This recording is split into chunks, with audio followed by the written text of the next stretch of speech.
He was the richest man to ever breathe. He built a temple for God out of 100,000 talents of gold. He solved the world's most impossible riddles and ruled the greatest empire of the ancient world. But at the end of his life, he stood in the ruins of his own soul and called it all smoke. This is the story of a man who gained the whole world, possessed the mind of God, and still lost his eternity. His fatal flaw is a trait that we carry. Before the gold, there was the ask. Imagine a young man, barely 20, inheriting the throne of a legendary king, his father, David. Solomon didn't have a plan. He had a prayer. God appeared to him in a dream and handed him a blank check. Ask what I shall give you. Solomon didn't ask for the heads of his enemies or an endless treasury. He asked for Shammah, a hearing heart. He told the Creator, I am but a little child. I do not know how to go out or come in. This is the first gem of righteousness. Success starts when you realize you aren't enough. Solomon's greatness began in the dirt of humility. He knew that without God's eyes, he was just a boy playing king. Because he asked for wisdom, God gave him everything else. Then came the Golden Age. For 40 years, the sound of the war trumpet was replaced by the sound of hammers and songs. Solomon became the world's first true polymath, studying everything from the hyssop on the wall to the cedars of Lebanon.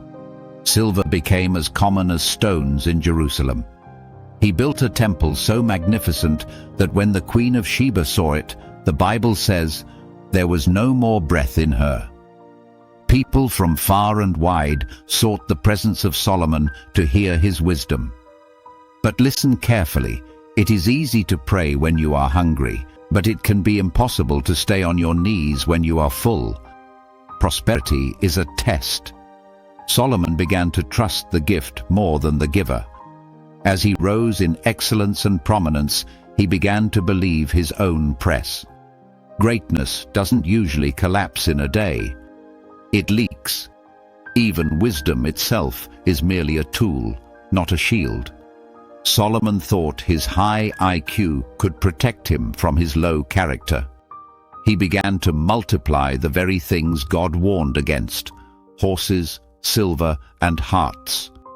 He married 700 princesses to secure peace treaties, thinking he was smart enough to manage the compromise. He was wrong. For when Solomon was old, his wives turned away his heart after other gods. The man who built God's house ended up building shrines to Molech, a god of child sacrifice, on the hills overlooking Jerusalem. The flaw that destroyed him was indifference. What is your attitude toward God? His brilliance remained, but his godliness went cold. If you do not guard your heart, stay faithful to God, your talent will take you places where your character cannot sustain you. The wisest man on earth ended his story as a fool. He tried pleasure, he tried power, he tried massive projects, and he found them all to be hebel, a Hebrew word for vapor or breath. It looks solid, but when you reach for it, your hand passes right through. In the twilight of his life, sitting on a cold ivory throne, he left us the final gem of instruction. Now all has been heard. Here is the conclusion of the matter. Fear God and keep his commandments, for this is the duty of all mankind. Ecclesiastes 12:13. Solomon's life is a mirror. It asks us, what are you building? And more importantly, who are you building it for? Fear God and keep his commandments, for this is the whole duty of mankind. Whether you're successful or just getting by, if Jesus is not the central focus of your life, to love him and to serve him, you too will find that all else is ultimately empty.